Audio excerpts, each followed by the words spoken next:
Hey, what's up, everybody? Welcome to Trust and Believe. I'm your host, Shaun T, and tonight you are going to get some back in the day Shaun T goodness, maybe struggleness, but it's going to be a lot of fun, a lot of learning experience here. Also, tonight we have live people from our Unity community, so I'm so excited. So we're going to do a Q&A at the end. And also, if you hear some really fun comments from me, it's just because I'm reading the chat. But tonight is going to be all about the early years of fitness for me and Mandy. And a lot of you know Mandy from Insanity. A lot of you also may know Mandy from some of the events that we've done in the past, but we're going to talk about the early years of fitness. Hopefully we touch on anxiety, sustainability with fitness, but more importantly, just things that people go through in daily life and they struggle, and how we've both managed to survive 20 plus years in the fitness industry in so many ways. And I'm so excited. So we're going to get this show started. Somebody say, hell yeah! What's up? He's better than Oprah. Come on, y'all. This is Shaun T, and it's time to trust and believe.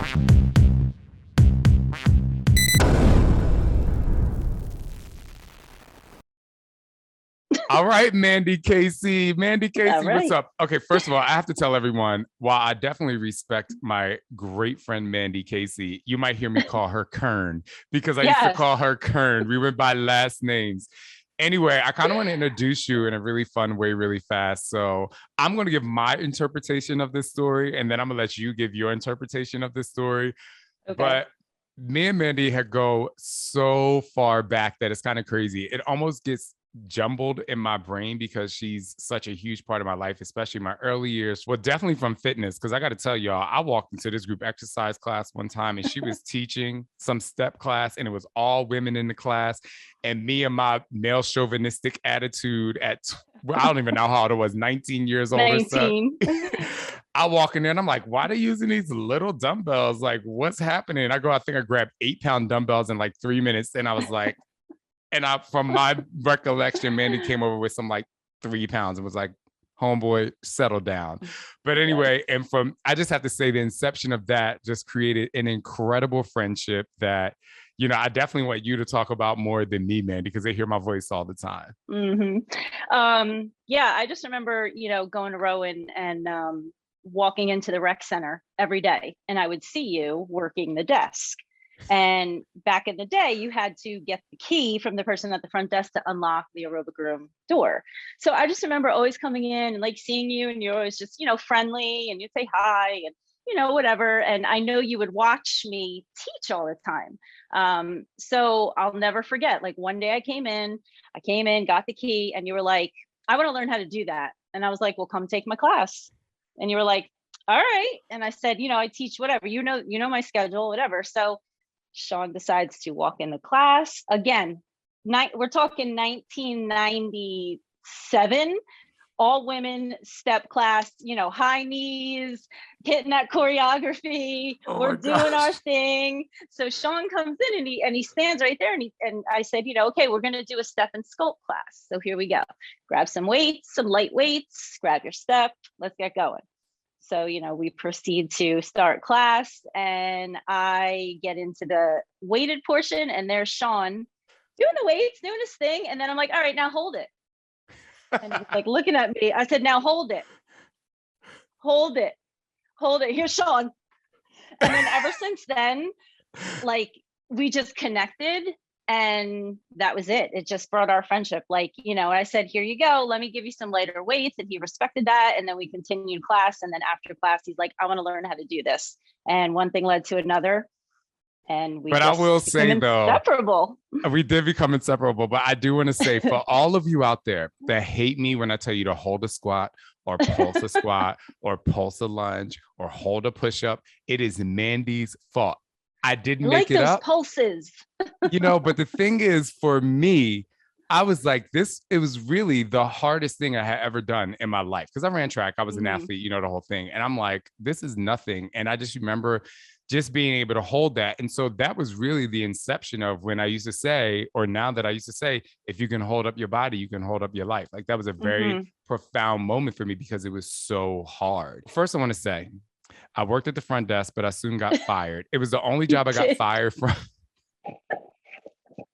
It's horrible. It was the only job I got fired from because while I have great customer service, my customer service goes above and beyond. And I was just talking and talking and talking and talking. That's all you would do is talk to everybody. There would be a line out the door, and everybody came into the fitness center. Like, I knew who they were. I knew their whole workout routine. And there would be a line out the door for people just to check in. And so instead of firing me, I got fired from the front desk. But then I started teaching class, and I went and worked upstairs in the weight room. But anyway, I definitely want to move on to when we started our fitness journey together. And I'm going to, again, I kind of like to say what I remember first, and then I'd love for you to talk about it. But one of the things that I remember was you taught me how to do my first pirouette. Do you remember that? I do. I didn't realize I didn't know that you didn't know how to do one. I'd never danced before. That's right. The first class the first dance class that I had ever taken was one that I taught, right? So, and 90 people showed up for the class. I had to teach 2 classes back to back. Yeah. But when, I knew you were a teacher and you were a dancer. So I was like, I remember being in the middle of the group exercise room and you teaching me how to do a pirouette. And I will never forget it because it was the first time. And then I learned more. But that was kind of like my first memory of being in a group exercise room outside of our working out. And that was just like such a profound moment for me because it was something that was like really hard for me to do. But I would love to hear post class, one of your fondest memories of you teaching me fitness. I remember you coming in, like you were very consistent, like you were always in there, and we would meet together and it would just be you and I. So we would go in the room and like we would have everything set up. And we would be in there for hours just trying to practice. And I remember you trying to learn like the step choreography. I remember just putting music on and just trying to teach you how to cue and like trying to teach you how to cue before you do it. That was like the biggest thing. Like, you can't say step right. Like you have to be like 5, 6, 7, like, and cue it. So I remember teaching you the cueing to try to get that. And then I feel like we did like kickboxing too. I feel like we got into kickboxing because we both got certified in that. And then that just led into us like taking off and like going to fitness conferences and like really like, branching out and you learning more, through that way as well. But I remember just being in that room a lot and always meeting you and trying to like teach you how to cue properly. I do remember that because it was interesting. I could cue dancing really well, but when it came to step aerobics, it was just weird. Like, I don't know if anybody's taken a step aerobics class for the first time, but a basic, right? The first time you do it, you're like, I feel like I'm walking up a step, but then like, I kind of want to turn around to walk down the steps. So I don't know which foot to use. And so, and then I just remember my go-to choreography was basic, right? Knee corner to corner, L step, over the top, return. The knee corner to corner, triple knee repeater, and then you used to do this knee around the world. It was always bring it back to the basic step. Bring it back to the basic step. If you mess up, just do basic step. I know. So I need to like connect these foundations. So, and all of my workouts that I've ever created, I have a basic step, not a basic step and step, but in hip hop abs, I have the tilt, tuck, and tighten. In size, I have the size bounce. Even in Let's Get Up, like I always have this move I go back to, the step side to side. Like it's always like, because it's always been ingrained. Bring it back to home base. You got to bring it back to home base. Home base. Because the thing is, I always remember learning. And I think I use this in fitness. I use this in inspiration, motivation, but I always remember learning. And so whenever I try to teach somebody something, I make pretend I'm the student, because those things were just very important to me. By having someone as a good teacher as you're like, okay, come back to one. And before we get into conferences and some other stuff, one of the things that we did, and I think this was our first kind of revelation in maybe later in years, we kind of thought about it, but we used to work out so much. Like we overtrained. I mean, mind you, we were, I don't know, 19, you're 1.5. Yeah, you're 20, 1+ 21, years. Yeah. We would practice working out. We would teach class. we would go upstairs and work out. Mandy would be on a pre-core for 18 hours a day. And Always. then we would meet downstairs. The gym would close at 11, and Mandy and I were in the group exercise room practicing. But we were also doing something that wasn't very healthy, or at least I was, which was taking Xenadrin and fat burners to the point of exhaustion. Like it was the first time that I experienced, I don't want to say like overuse, but like I experienced like an obsession with fitness where for me, that wasn't healthy. And I didn't realize it was unhealthy until years later.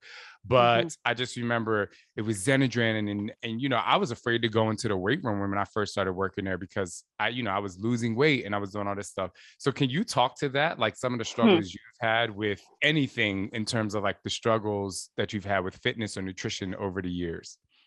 So before coming to Rowan, I suffered a really bad eating disorder. So when I came to Rowan and we got into fitness so deep, I was nervous that I was going to fall backwards when I was trying to go forward. But, you know, before I came to Rowan, you know, I was always a dancer, cheerleader, competed in nationals, like we were hardcore, played some sports as well. But before I came to Rowan, I was at a different college, wasn't happy there. And it just, fitness just like I wasn't doing it properly. Like I was working out too hard, not eating enough. Like one thing led to another where I actually got really sick and, you know, had to stay home and get better. Went to an eating disorder clinic. So then coming to Rowan, I came in undecided, didn't know what I wanted to do. And then found, you know, the rec center and then found like health and exercise science. And that's what got me into fitness, really. I was still into aerobics at the other place, like teaching classes, but not fully certified. So then coming to Rowan, doing all this, you know, it really helped me learn the proper way to fuel my body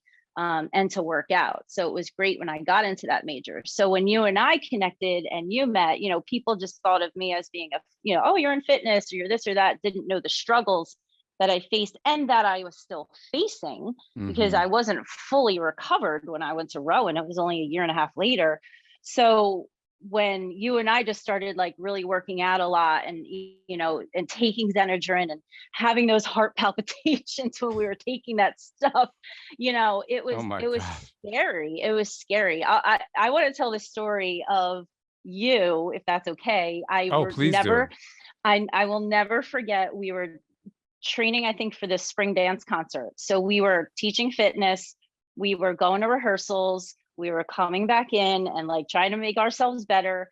And we were taking Xenadrin. We just taught a boot camp class. So we got done at 10:30. You went back to your apartment. I went back to mine. And I'll never forget you calling me that night and saying to me, my heart will not stop beating. Like my heart, like I don't know if you remember, but like you were like, I feel like I'm having a heart attack. My heart will not stop beating. It's going so fast. And I said, we need to stop this stuff. Like we were so exhausted from everything and we weren't eating properly. Like I didn't want to fall back down that path. Like I'm trying to get myself better, but I'll never forget that. I will never forget you calling me and just saying, I think we need to stop this stuff because you got really sick from it. I got very sick. It was and so it's so funny because for those people who used to come to the events that I used to do in Atlantic City and all the events in New Jersey way back in the day, you know, I used to have this shirt that I sold that said 100% natural. Because I remember after I suffered like abusing those supplements that bad, I just was like, I'm never touching this stuff again because it was very scary for me. Like I really thought I was going to die.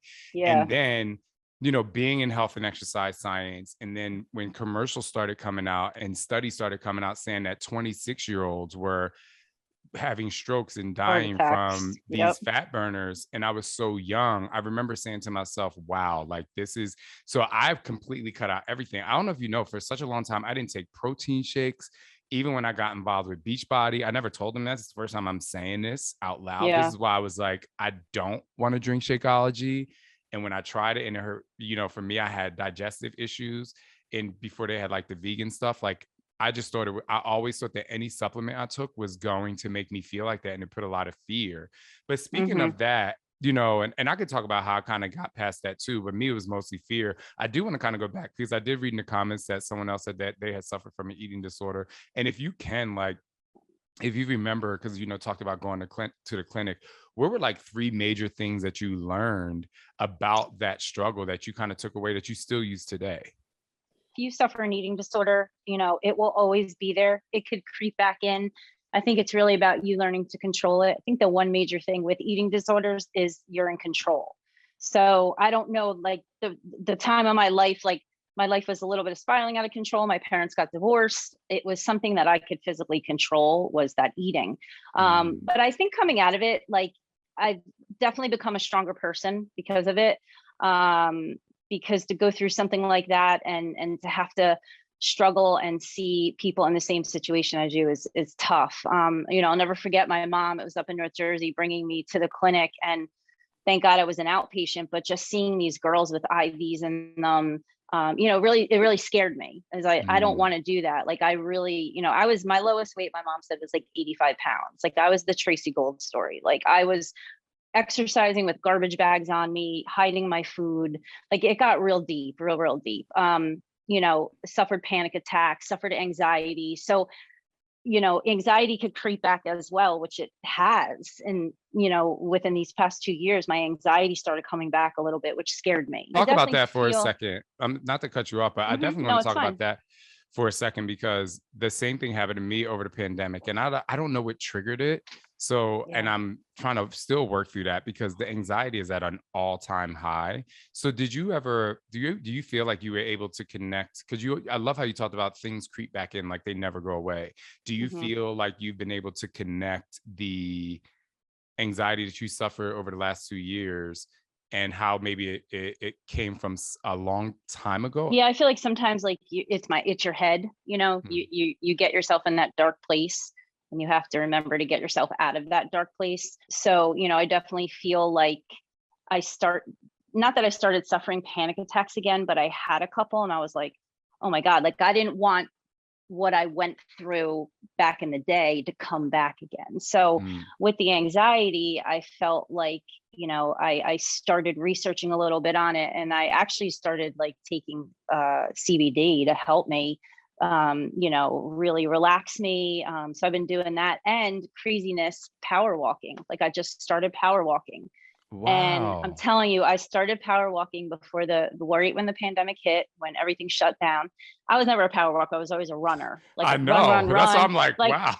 I know. So like I couldn't run anymore because I got injured, years ago. So I'm like, all right, let me just take up walking. So like walking around my neighborhood casually turned into, with my husband, turned into, okay, you were too slow for me, I'm going to go by myself, turned into, I'll pick you up on the cool down because you're way too slow for me. But, that turned into like, I power walk every single day. I take CBD every single night. I power walk every single day. I listen to a podcast, and it gets me out of my head. That's incredible. Out of my head.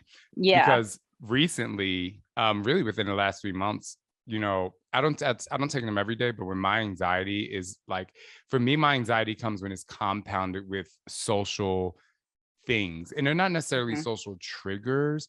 They're just when things get overwhelming, I am just, it's terrible. Like last night was the first night that I slept so good, and I woke up at like 7:58, and usually my kids wake me up, and I kind of freaked out. I was like, oh my God. The first thing I did was I texted Scott like that emoji with like, like that emoji. Because I was just like, more like, thank you so much for helping me sleep. But, I started taking gummies too, CBD, but it's half CBD, half THC, because I ain't trying to go full THC. In Arizona, when they voted to make, THC legal, and I was like, yes. And I said to Scott, I was like, did you vote yes? He was like, I just left it blank. I'm like, oh my God. Come on. But I know, come on. And I'll take the droplets too sometimes. Yeah. And then I'll do like very, very I'll do like hot baths with Epsom salt.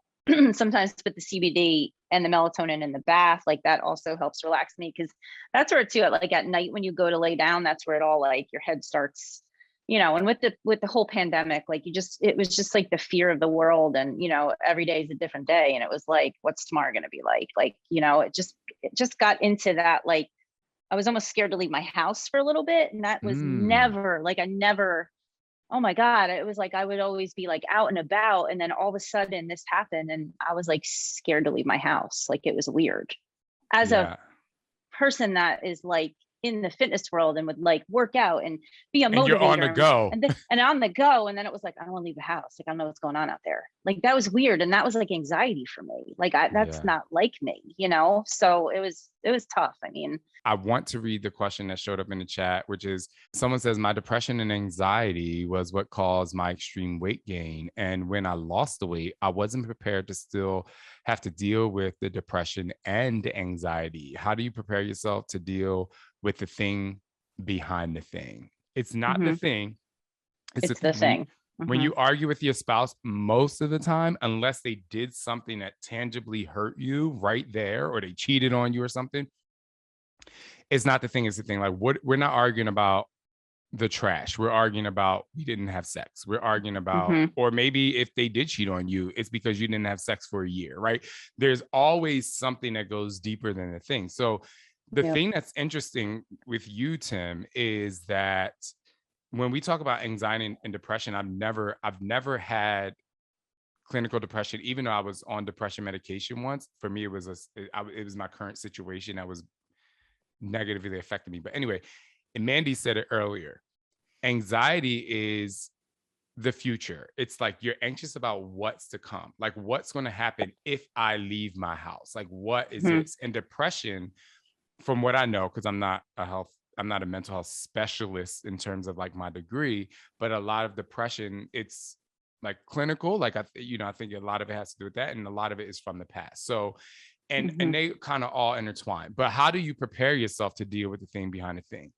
I don't know the answer to that, like preparation, but I do know that therapy, and I know people hear all the time, it has helped me so much. It is the one thing that I still use today in daily conversations when I get stressed, because even today, meaning in today's time, when I feel like someone attacks me, the first thing I want to do is fight. I'm like, I want to fight because that's what I know best. I know I have to fight my way. I have to fight my way out of this bed from being molested. I have to fight my way. I was the youngest person. So, it's all of these things that, kind of trigger me to move forward. And therapy has really helped me unpack that baggage.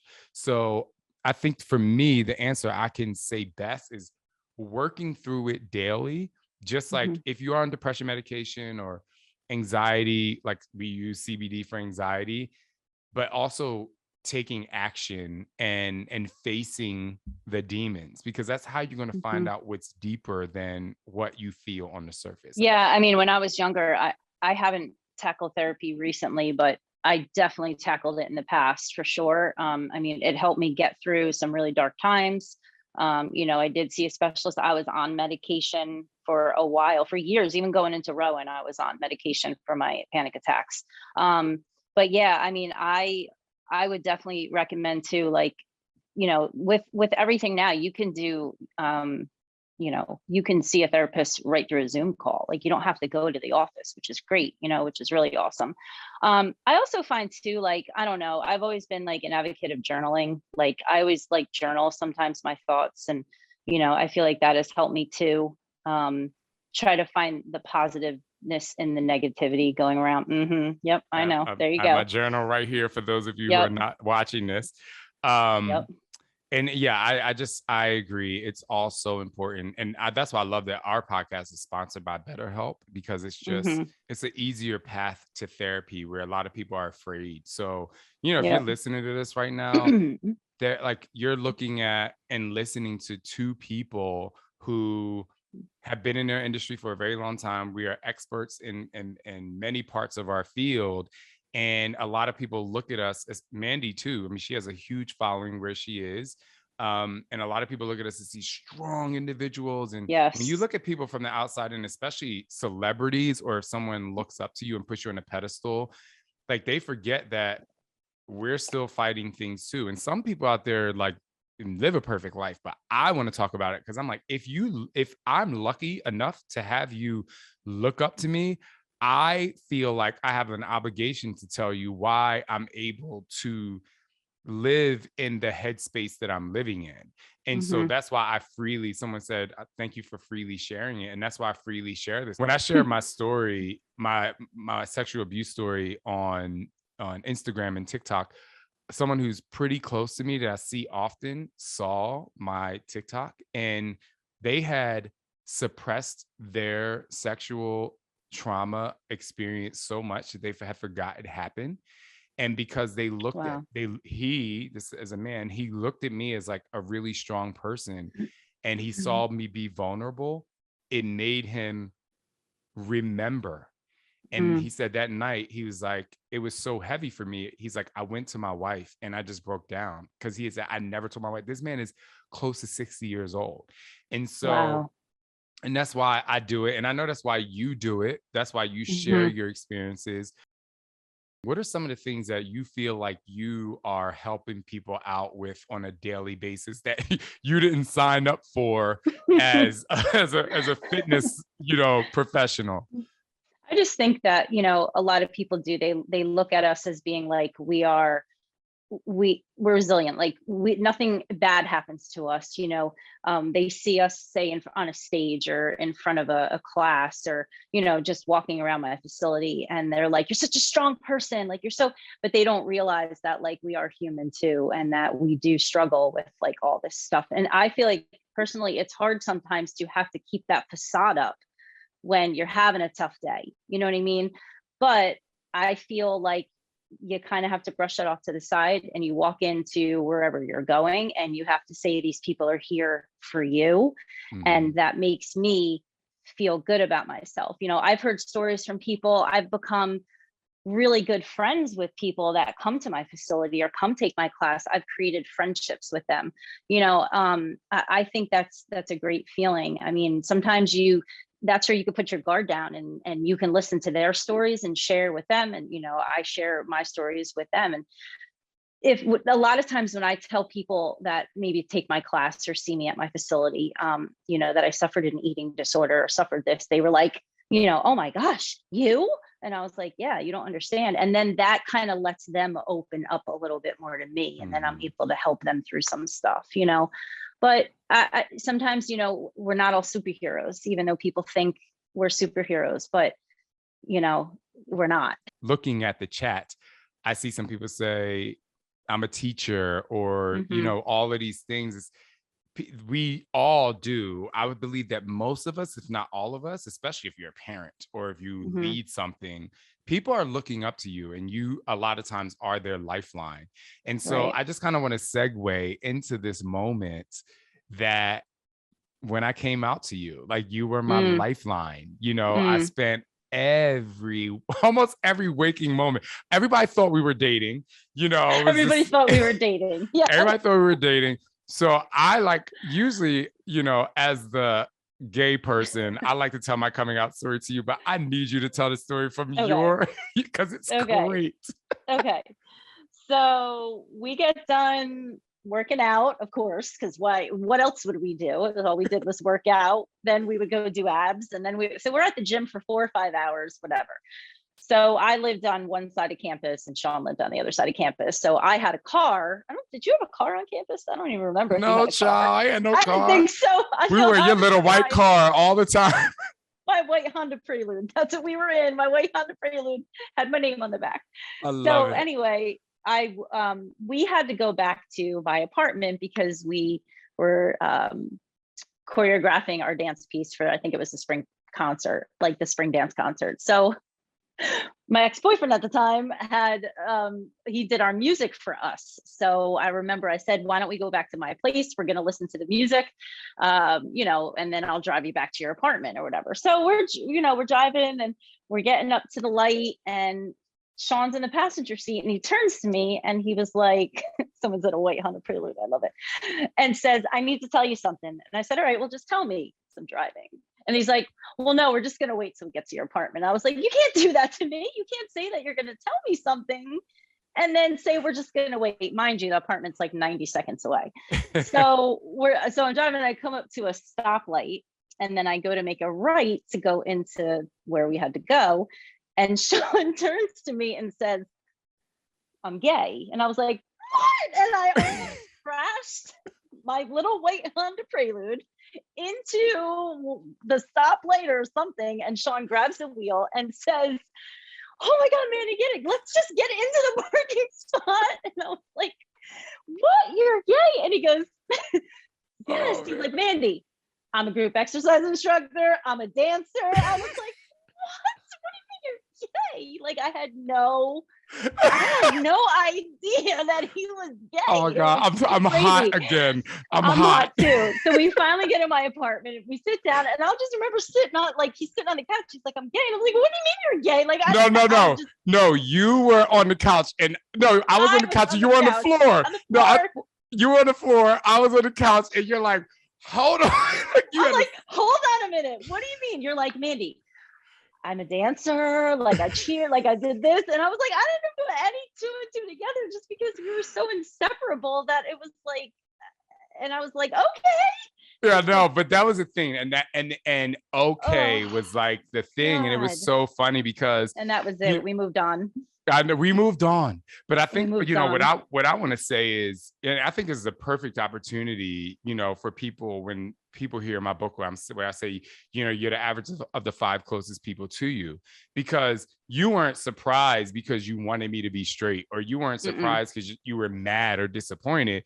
You were surprised because you're like, well, first of all, I think you were surprised because, back in the day, gay was only one thing, right? Like you had to act a certain way, be a certain way. And I was like, whatever. Yeah. But the other thing was, you were surprised because I didn't tell you sooner, because we were together all the time. And I think that for people who are listening to this, who may be in the closet, the reason why I felt really compelled to come out to Mandy is because when you have someone who supports you in everything that you do, I probably shouldn't have told her while we were driving, because it was like 1997. We would not have been. But it was like 1997, and it wasn't on MTV at the time where the gays were just flailing their flags. But but it was really great. So thank you. You were the first. You were actually the first straight person that I had ever told. So because I told my friend Damon, who was gay, who was in my fraternity. And it's easy to tell a gay person, but then you were the first straight person that I told. And you really paved the way for me to be like brave, to be like, okay, well, if this person who I know truly loves me and has my back, and I think I could be honest, there was only one person in my entire life that shunned me and kicked me out of their house for being gay. And I punched a hole in their wall before I left because I was mad. It was at the time in my life where I was like, I just want to fight. And it was my cousin, and our entire family was there, and everybody really accepted me and like loved me. I was kind of like I am now. I was the wild person, the fun person in the family. And she was like, I don't even know if you belong in this house. And I was so mad, y'all. I was so mad that I was like, well, before I leave this house, you just damaged me, so I'm gonna damage it. And I punched the wall. I've never talked to her since. I've never spoken to her in this amount of time. And she still like spews that kind of stuff. I mean, it never changed my relationship with you. I actually felt honored that you said something to me first. I mean, I was in shock, but it wasn't like it ever changed my relationship, my thought about you. Actually, I felt like it made us closer, to be honest with you. Like it made us more closer.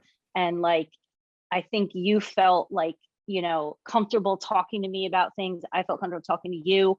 And I just remember like, we did what we did, whatever, and we moved on, and our friendship just grew from that. You know what I mean? Like it really just grew from that. And it was an honor for you to say something. Like I just was like, oh my God, I was the only person you told, like besides your mom, Yeah. So it was did I tell my mom before you? You did, because I remember saying you told me, you were like, I told my mom. Oh yeah. And then like I was like the first. Yeah. Well, my mom's straight, so maybe Mandy was the third person, because I think I told my mom, and then my mom told my brother the next day. She's a mess. She was like, I ain't gonna tell him, and she knew. But anyway, so thank you for that. But one of the other things that I wanted to talk about, and I have so many notes that I just want to make sure. Oh my God, I know. I think one of the biggest things that I want to touch on before we end this and get to the chat in about 5 minutes, or the Q&A in about 5 minutes, is, being a woman in her 40s, how do you manage to like keep that sustainability outside of it being your career, especially women? Because I get a lot of questions from women. I tamed down my fitness than when I was in my 20s.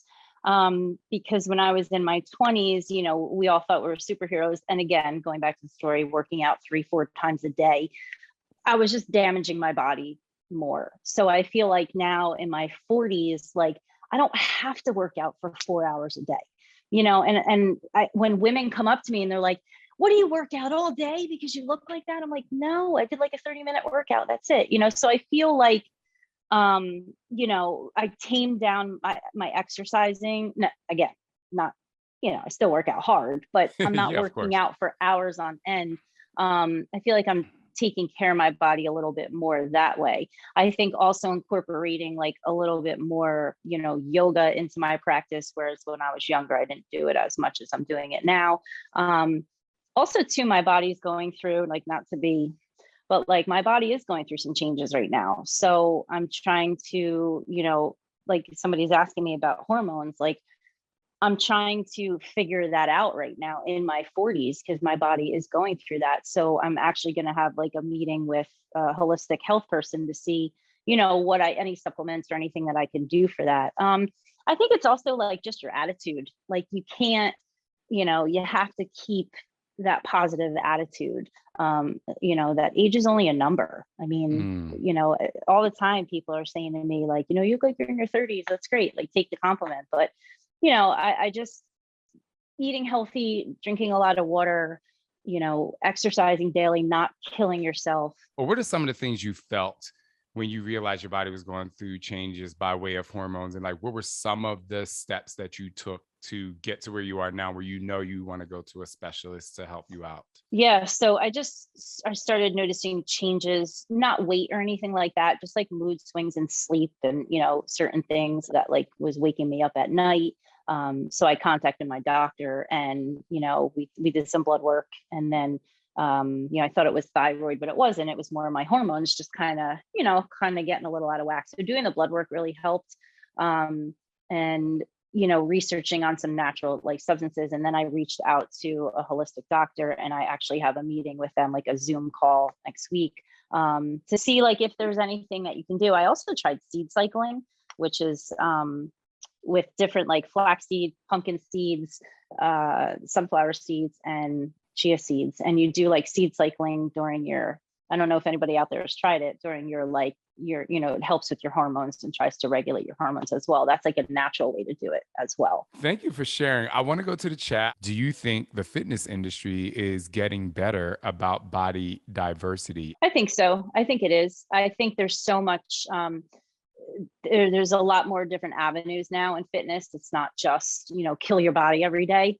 And I think they do preach that. I think there's a lot more other ways too that you can, keep yourself fit without damaging yourself or going out of control or working out too hard. So I absolutely do believe, that they have, incorporating, like I said, more like lower impact stuff now is a big thing. Yoga has become huge now in the fitness industry.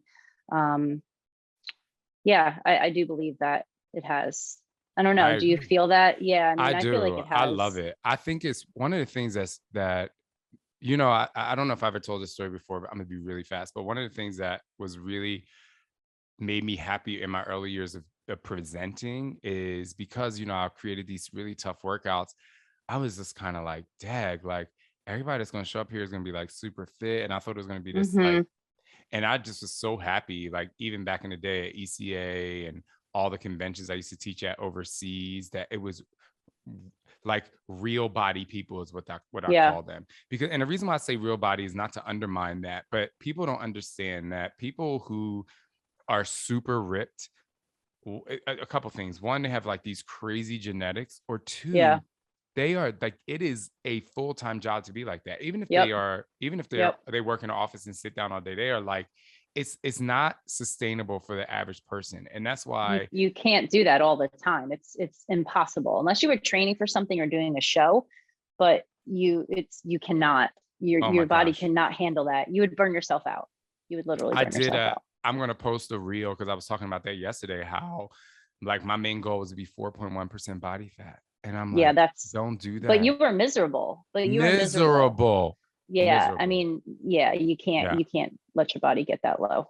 It's crazy. So next question, when you were teaching a ton of group fitness classes back in the day, you made a lot of connections with people who attended your classes. Did that ever burn you out or feel socially drained at some point? And how did that affect your mental health?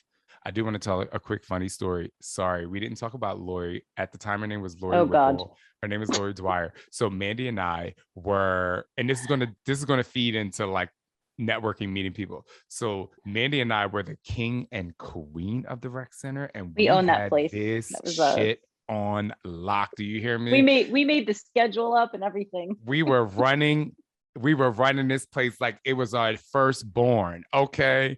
And then all of a sudden, they talk about that. And then all of a sudden, Mandy and I show up, and there's this new fitness director at the gym. And so we walk in, me and Mandy are like, she had these jean shirts on. We have to send this to Lori when this podcast. I know. We still love her to this day. But anyway, she had these boots on, she had these jeans, she had these massive like combat looking, like she was like. Her arms were bigger than mine. And me and Mandy were in the gym, and she's like, you know, one of the first things we're going to teach you how to do is do a squat. And she was like, she was doing all these squats. Now y'all know one of the reasons why I do a lot of squats because of Lori. We talked shit on her for like a week, and then we were like, oh my God, we love her. So she was the first person that she was our mentor, and she took us. Our mentor. Oh, yeah. She was our mentor beyond. And so she's the one that took us to started our, for me, I think it was your too, the first fitness convention. And her making us take like every class out there. Like she, you know, we would want to do all the dance classes. We want to do the step classes. And she's like, no, you have to do this, this, this, and this. By the end of the day, Shaun and I were so tired. Do you remember we were like, she's probably going to make us do lunges to brush our teeth. In the hotel room. I was scared. Lunge to that sink. Y'all, like this woman, okay, she literally, when we used to go to these fitness conventions, I don't know if she had to answer to her boss, but she was like, there was like no downtime until dinner. She's like, you're taking this class, you're taking spin, you're going to get certified. And then all of a sudden, what? It made us who we are today. It made us who we are today. And I will say, you know, thanks to her, which now I can answer the question is, you know, that convention completely changed my life because not only did I network, but I met one of the first guy that I was like truly in love with, and he lived in Europe. And I met him at that convention, and then I started doing conventions in Europe. And then I was back at that convention a few years later, and a man from Istanbul, Turkey, and I went and lived in Istanbul and started a gym and a fitness like twice. And to answer your question is, yes, it gets overwhelming to meet a lot of people, but only if those people don't understand that you're one person trying to meet a lot of people. So, you know, that's the only time it gets hard. Meeting people, I'm like, I love it. I'm like there, and we still have like incredible connections. Like we were taught by the best of the best. Yes.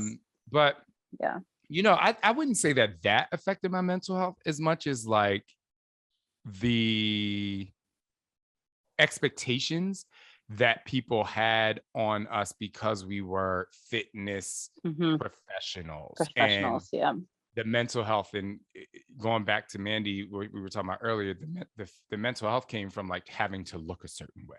You know, it was like, oh, like how ripped am I? Every time I walked past the damn mirror, I was like flexing, and like it was just ugh. Yeah.